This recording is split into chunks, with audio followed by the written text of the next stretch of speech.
Soto atau sop memang cocok dikonsumsi di kala musim hujan. Apalagi Indonesia punya banyak varian soto. Bahkan soto Betawi juara satu sup terbaik di dunia versi tes Atlas loh. Penyajiannya pun berbeda-beda di tiap daerahnya. Ada yang di piring, mangkok besar, dan mangkok kecil. Ternyata ada alasan kenapa soto Nusantara memakai mangkok yang berbeda-beda.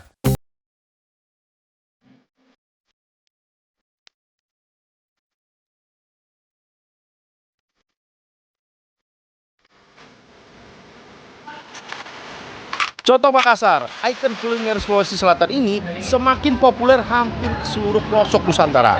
Di ibu kota juga ada Coto Makassar yang tak pernah sepi pelanggan. Lihat aja tuh, wah pembeli sampai banyak yang rela antri. Ya, warung Coto Makassar di Jalan Keramat Raya Senen, Jakarta Pusat sama seperti coto aslinya, yaitu menyajikan coto dengan mangkok berukuran kecil.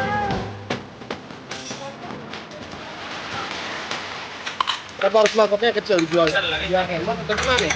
Bukan masalah hematnya. Kedua itu ini dari zaman Jepang, dia pakai mangkok kecil gini. Jadi menjaga ciri khas dari makanan Coto Makassar. Ya. Disebutnya mangkok apa ini? Jepang. Mangkok kecil dan mangkok Jepang ya. Makanya dia tuh kalau mangkoknya kecil biar penasaran dia, kalau nggak nambah penasaran. Kebanyakan masyarakat Makassar, Sulawesi Selatan menyebutnya mangkok Jepang. Ukuran mangkok kecil bukan tanpa alasan, karena membantu menjaga temperatur kuah yang panas dan memperkuat rasa conto yang kental dan kaya rempah dengan isian banyak, terutama jeroan.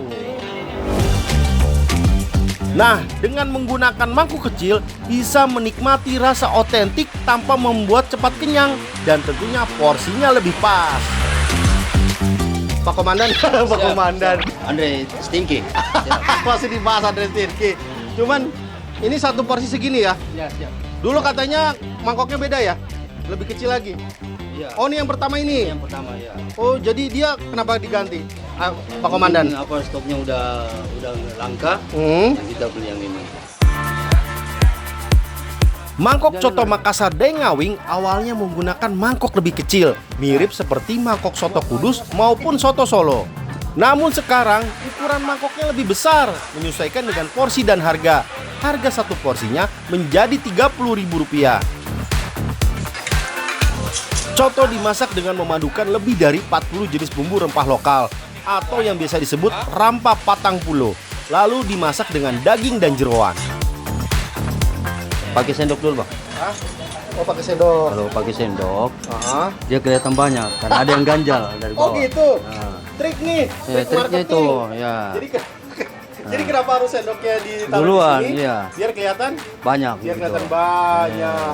Pas diangkat kan bilang, wah, nih, banyak dagingnya nih. Kalau pas diangkat tambah banyak lagi. Kunci utama olahan coto terletak pada cita rasa kuahnya yang kuat dan pekat.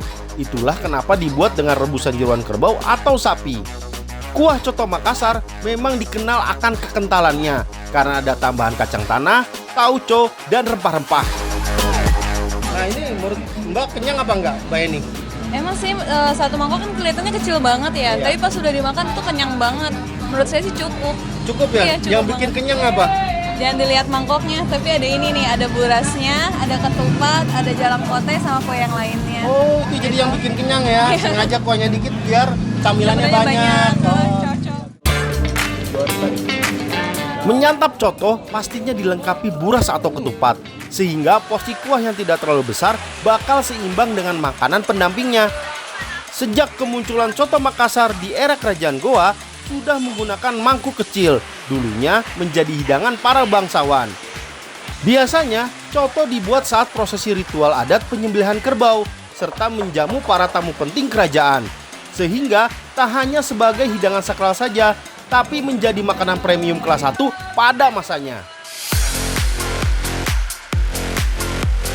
Ada juga nih soto legendaris yang gak bikin dompet tipis, ya soto Soban. Meskipun lokasinya di pusat kuliner Barito, Jakarta Selatan, kuliner kaki lima ini dikenal dengan nama soto ceban. Harga per porsi soto ayam yang cukup besar ini hanya Rp10.000. Nah, kenapa tipikal mangkok soto seperti ini? Biar kuahnya itu nggak tumpah, ya. Kan kalau mie ayam atau bakso itu kan kuahnya tidak sebanyak soto, ya. Jadinya dia harus dibikin seperti ini nih. Agak pipih di sebelah sini, ya kan. Nah, dia nanti jadi kuahnya tuh nggak tumpah. Nah, ini jadi cocok. Makanya mangkok soto, terutama soto Madura ini, pasti volumenya besar dan dia ini muat untuk banyak.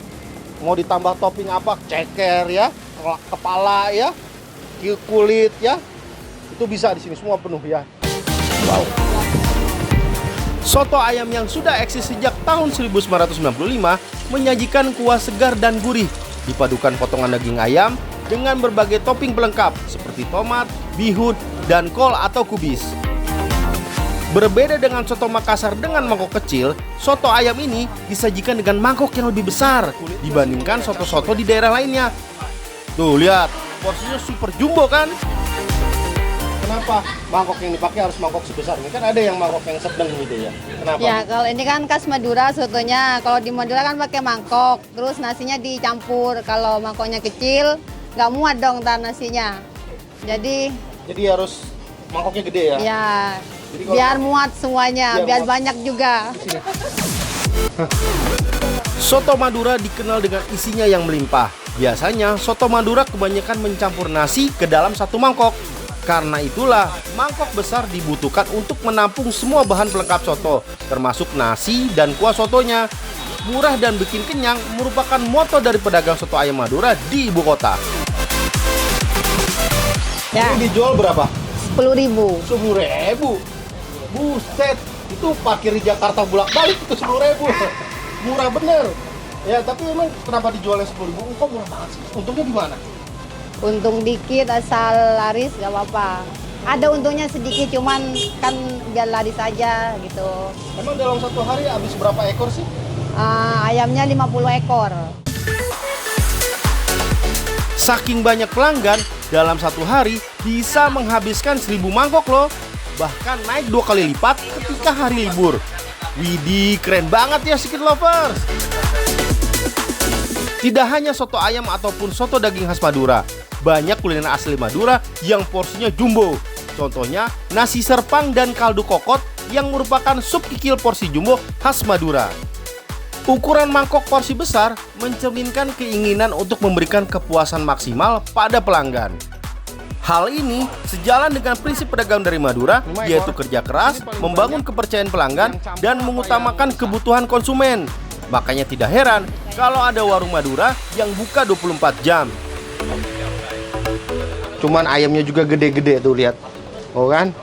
Ini dibandingin sama tangan saya gedean ayamnya. Iya kan, gede banget ini. Ini jenisnya pakai ayam petelur super, ya, makanya dia bentuknya besar-besar begini ya, bukan ayam Bangkok ya, atau nggak ayam kalkun, kagak. Ini pakai petelur super, makanya dia gede-gede. Sesuai dengan wadah mangkoknya gede, ayamnya juga gede. Tapi disajiin nggak segede gini, disuir tetap. Kebayang kalau satu mangkok segede gini, siapa yang mau ngabisin? Perbedaan soto ayam Madura dengan soto ayam Lamongan ada pada ayamnya. Kalau soto ayam Madura memakai ayam petelur dan dipotong besar-besar seperti ini. Sedangkan soto ayam Lamongan memakai ayam kampung dan ayamnya disuir memanjang. Selain itu, soto ayam Lamongan memakai koya, sedangkan soto ayam Madura tidak menggunakan koya sama sekali. Ini dia, ini kan soto soban ini. Bukan nama orang ya, soban itu artinya soto ceban, harganya 10.000. Dan dia emang ciri khas dari ini ya, soto asli Madura ya. Nah, kalau ciri khas Madura itu lihat nih. Kalau Lamongan itu dia ada koya. Nah, kalau Madura ini nggak pakai koya. Dan satu lagi kuahnya lihat lebih berminyak, lebih berkaldu dibandingkan sama soto Lamongan. Kalau Lamongan tuh lebih kuning. Kalau ini lebih berkaldu, lebih berminyak. Nah, ini yang bikin enak tuh. Tambah lagi nih. Wah, lihat tuh. Dari mangkok kecil penuh rempah coto Makassar sampai mangkok besar berisi soto ayam Madura yang gurih dan hangat, memiliki arti dan makna tersembunyi. Ada yang mangkoknya kecil tapi kaya rasa, ada pula yang mangkoknya besar karena ingin mengenyangkan bagi penikmatnya. Soto Nusantara bukan hanya sekedar makanan, namun bentuk budaya, kebiasaan, dan cara tiap daerah menghargai makanan.